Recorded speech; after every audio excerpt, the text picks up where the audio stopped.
Salut la compagnie, c'est Jules Melon et aujourd'hui dans la Ciné Critique, je continue d'explorer le cinéma de David Cronenberg. Alors il m'en reste plus beaucoup à découvrir, mais alors celui-ci, c'est pas vraiment son plus connu, ni son plus réputé. Sorti en 1979, après Frisson et Rage, il sort totalement du body horror et du genre horrifique au sens large pour réaliser une sorte de film de commande, si on veut, même s'il l'a coécrit, Fast Company. Ouais, un drame sportif, avec au casting, dans les rôles principaux, bon, il y en a un qu'on reconnaît très bien, l'antagoniste principal, John Saxon, qui a joué pour beaucoup de réalisateurs, même dans les films de genre, hein, Mario Bava, tout ça. Et à ses côtés, alors, on va citer celle-ci en priorité, Claudia Jennings, qui était promise à une belle carrière probablement, mais qui décédera peu après donc, le tournage du film, d'un accident de voiture. Et c'est un film qui parle de voiture, c'est un petit peu l'ironie tragique du sort. Citons la présence de William Smith, qui va jouer le champion sportif principal, qui a été ensuite le père de Conan, par exemple, mais qui n'a pas eu une immense carrière au cinéma, plus à la télé, je crois. Nicolas Campbell, présent ici, et qui va faire d'autres films avec Cronenberg par la suite. Et il y a même une Judy Foster. Alors, au début, je vois le générique. Judy Foster, non, Judy, pas Jodie. Judy. Rien à voir. Donc, l'histoire va se centrer autour de courses aux automobiles très rapides, les dragsters, c'est-à-dire, en gros, sur une ligne droite, hein, ça dure même pas 10 secondes, il faut aller le plus vite, démarrer très vite, tchac. L'adrénaline absolue, quoi. Il faut savoir que David Cronenberg était fan des courses automobiles, il l'est sûrement encore, mais c'est pas pour rien que ça germait dans son esprit, là, et que quelques années après, fera Crash, même si ça parle pas de course, ça parle des autos, quand même. Bon. Et on va suivre alors plusieurs personnalités autour de ces courses de dragster, notamment Lucky Man, Lonnie Johnson, qui a toujours de la chance, même qu'il a un accident au début du film, mais il s'en sort indemne, et c'est un gars très expérimenté, assez apprécié du circuit et des fans, même s'il est moins bon maintenant.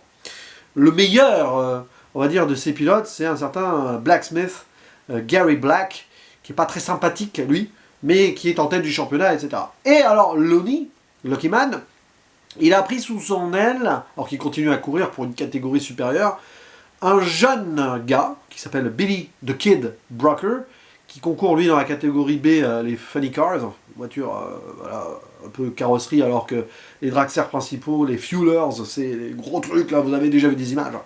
Bon, bah, il l'a pris sous son aile, le jeune, pour qu'il puisse vraiment devenir le futur champion que lui a été, mais il doit battre le méchant meilleur champion, là, Gary Black. Bon, au début, là, on a ça, on se dit, ok, l'idée du mentor de l'élève pour la transmission face au meilleur qui n'est pas le plus sympa, ok. Et alors, il y a un peu plus que cela, c'est que l'équipe, les équipes pour lesquelles, enfin l'équipe dans les deux catégories pour lesquelles Lucky Man et Billy the Kid courent, a un sponsor et un chef d'écurie sponsor. C'est souvent le cas d'ailleurs dans la course automobile américaine, ça. Et ce monsieur, qui est joué par John Saxon, Adamson, il est prêt à tout pour le profit. Il le dit d'ailleurs. Hein. Ce qui est important, c'est que la marque soit mise en avant, pas la gagne. Donc non, il ne faut pas gagner à tout prix. Si c'est pour détruire le matériel et que ça nous perde de l'argent et de la visibilité, non. Nous, on est là pour que le produit soit bien visible sur les carrosseries. Après, ouais, faites gaffe. Alors non, ça, c'est pas possible pour l'esprit de compétiteur de Lucky Man, pour le jeune Billy non plus, tant et si bien qu'à un moment, il va y avoir un problème. C'est-à-dire que le chef, là, il veut mettre des bâtons dans les roues. L'accident que Lucky Man a au début avec son dragster fait que celui-ci doit être réparé. Mais le boss, en fait, ce qu'il veut faire, c'est mettre ce champion dans la catégorie en dessous pour plus de visibilité, et donc ainsi écarter l'élève, le jeune, voilà... celui qui va prendre la suite de Lonnie, Lucky Man, mais du coup, Lucky Man va devoir, il est par contrat obligé d'accepter de remplacer son petit protégé. Et le problème, c'est qu'entre les deux, ça va, il comprend pas de suite, le jeune, que c'est le patron. Parce que Lucky Man, il la joue corporate au début, c'est-à-dire qu'il dit, ouais, bon, c'est comme ça. Et après, il va se rebeller. Il va se rebeller même à la télé, devant un journaliste en tout cas. Et alors, il va se passer après beaucoup de choses. Évidemment, ça va être la lutte contre le patron soumis au capital de la marque et de l'argent. C'est Cronenberg socialement, ça passe, hein, on a l'idée. Mais bon, on n'y voyait aucun moment de body horror. Non. Le seul truc Cronenbergien du film, qu'on peut rapprocher à Crash, parce qu'il y a beaucoup de cars, voilà, des voitures. Pas du tout, rien à voir avec Cars. Hein. Je crois que quand même il y a Don Franks ou un autre acteur, il me semble, dans le film, qui a prêté sa voix à la série Cars de Pixar. Mais bon, qu'est-ce que je voulais dire? Oui, ce qui va, à un moment, le moment Cronenbergien, si vous voulez, du film, c'est l'adrénaline. Ça va vite, il y a une caméra embarquée avec un compteur, là, et des compétiteurs qui sont liés à l'extrême de cette vitesse et de ces moments-là. Mais c'est tout, sinon. Des personnages féminins qui vont quand même subir dans le film, dont une, jouée par Claudia Jennings, justement. Le patron, il est bien dégueulasse, quand même. Ce qu'il lui demande de faire, bon, on va dire, colmater les problèmes, là, dus à l'image, écornée par son pilote. Ah, heureusement, elle résiste. Et elle dit non. Quand même, Cronenberg, là-dessus, il passe un message. Mais pour le reste, ce film est assez anecdotique. Je ne vais pas vous mentir.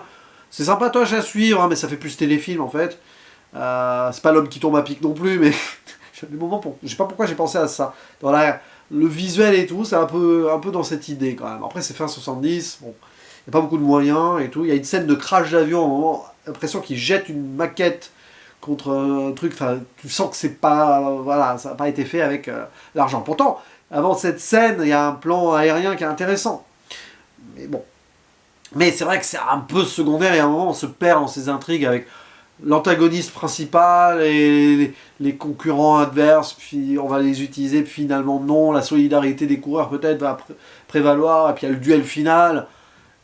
Bon, c'est intéressant pour voir comment la passion, l'adrénaline peut malheureusement ne pas du tout coïncider avec les attentes des sponsors. C'est une idée qui est très réelle, toujours dans le sport en général, c'est-à-dire que c'est pas le talent et l'envie voilà, d'avoir cette passion ultime qui va faire que vous serez le mieux placé, que vous aurez les mêmes chances que d'autres. Déjà à la fin des années 70, on va dire, où les sponsors, les gros sponsors commençaient à s'immiscer notamment dans les courses automobiles américaines, et que forcément après l'important c'était plus l'image, être corporate, que le talent pur. Quitte à être un peu le sale gosse. Oh non, la course automobile américaine, pourtant, elle naît de ces sales gosses. Hein. Vous prenez la catégorie de la NASCAR, par exemple, c'est quand même des anciens contrebandiers d'alcool qui avaient créé cela. Ce sont des choses qui en disent non, mais aujourd'hui, c'est plus des golden boys qui vont quand même avoir l'argent parce qu'ils ont papa qui peut donner le fric, qui possède une marque et machin. C'est un peu ça, là, déjà l'idée, mais franchement, à part la passion pour le sport auto, je pense que Cronenberg, aujourd'hui, je ne dirais pas qu'il regrette d'avoir fait le film. J'en sais rien, en fait. Mais il ne doit pas en retenir grand-chose. Et nous non plus. Mais ça reste sympatoche. C'est pas forcément bien interprété, mais c'est pas mal joué non plus par rapport au protagoniste. Tu sens qu'il y a 20-30 minutes de trop et ça dure 1h30. Vous voyez, c'est ce genre de film-là.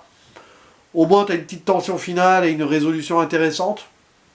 Mais c'est vrai qu'on peine à avoir vraiment la patte Cronenberg ici. Donc, je ne saurais vous le conseiller. Si j'en parle, c'est parce que j'ai envie d'avoir vu tous les Cronenberg, ou presque, en tout cas, ceux qui sont sortis au cinéma en long métrage, avant la sortie de son prochain Les Linceuls, donc de Shrouds, prévu en janvier. Mais il fallait que je passe par ici. Après, rien de détestable. C'est honnête comme travail. C'est quand même fait avec les moyens du bord. Mais Cronenberg va au bout de son idée avec le peu de choses qu'il a entre les mains. Et puis bon, t'as John Saxon en méchant. Donc, enfin, un méchant. Oui, un méchant corporate américain, quoi. Allez, ça passe quand même un peu. N'hésitez pas à dire en commentaire ce que vous pensez de ce film, certes très mineur dans la filmographie de M. Cronenberg, mais on en parle, et peut-être qu'il y a des gens qui l'aiment beaucoup, donc défendez-le, c'est le moment. Je vous dis à la prochaine, ciao!